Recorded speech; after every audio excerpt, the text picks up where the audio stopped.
we got the exciting news that we get every single month. That's right.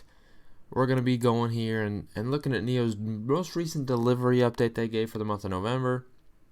Hope everyone's excited for this because, well, the stock's been trading a little wild since. They actually announced it right on the 1st, which is wild because normally they wait until like a week in. But if you see kind of reaction from that, it's not been fantastic, down 10% so far. It's just an overall market issue, though, really, from this.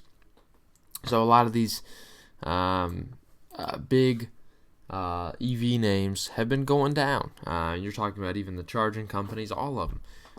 People have kind of been moving from these stocks a little bit and going into more of their previous value plays as we've gotten more news about vaccines and stuff like that. So there's been a little bit more of a transition from these high growth stocks back into the traditional stocks that were, that are now recovery plays, I guess you could say. So just want to preface it with that. Obviously, you do need to also preface it with the fact that the stock is up a solid 1,100% this year. But let's look at these numbers. And with this, I want to look at last quarters, and I'm also going to look at last year's because I think it's fair to compare that way. So if you look, they delivered 5,291 vehicles, which is a 109% increase year over year, doubling year over year is massive stuff. For the year total, they delivered 36,700, which is an increase of 111% year over year. Really good stuff. Cumulative deliveries has reached 68,600. So again, you see how this company's developing, and it's pretty massive when you see growth numbers like that. But I think it'll make more sense when you compare for year, which we certainly will do. And to look at the breakdown of vehicles, I think it is certainly important.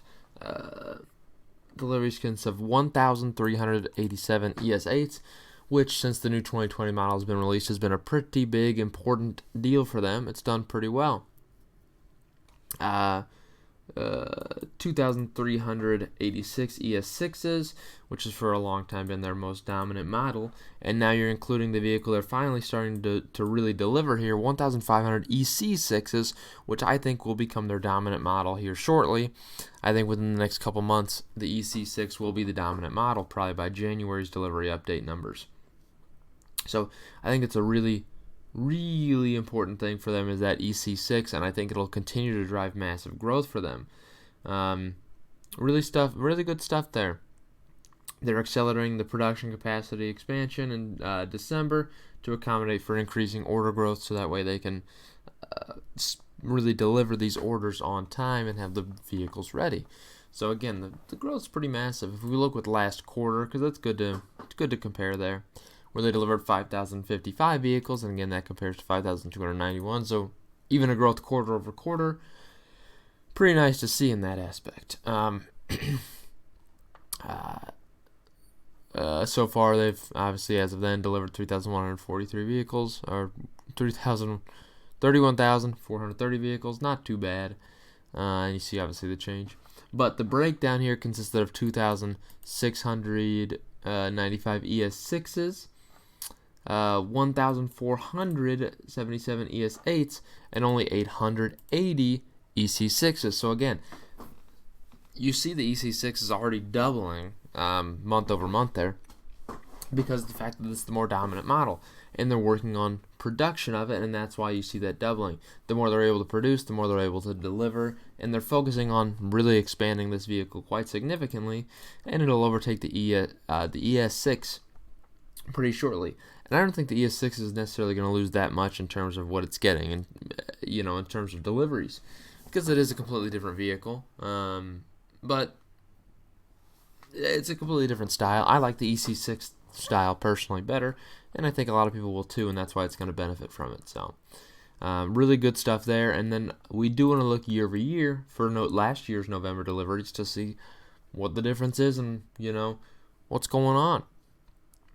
So in November of 2019, they only delivered 2,528 vehicles. Cumulative deliveries in total were only 28,700 at that point, and you see right now it's at 56,000. So really good numbers in that aspect. And the vehicle delivery breakdown, because of 2,600 2067 ES6s, and 461 ES8s only. And again, I mentioned that's before the remodel on the ES8, where the ES8 wasn't performing well at all because the ES6 was really taking up all the real estate. Now the ES8 has become its own standalone model. It's stand out and doing pretty well. So there's a big factor in terms of that. So really good numbers from NIO, and they continue to post really good numbers in the midst of a pandemic year, which I think is a really impressive. I think this company's still headed on the uptrend. Now, again, valuation can be a concern because it's trading at some pretty ridiculous valuation, but it is also growing at ridiculous paces as well. That's something you need to consider. Obviously, it's fallen a bit from its high of $57 this year. It's crazy, by the way, crazy valuation, but still, really impressive stuff. And I think there's still plenty of room. If you're talking about long-term future for the stock, there's a lot of room for that. So you need to consider that. But yeah, absolutely.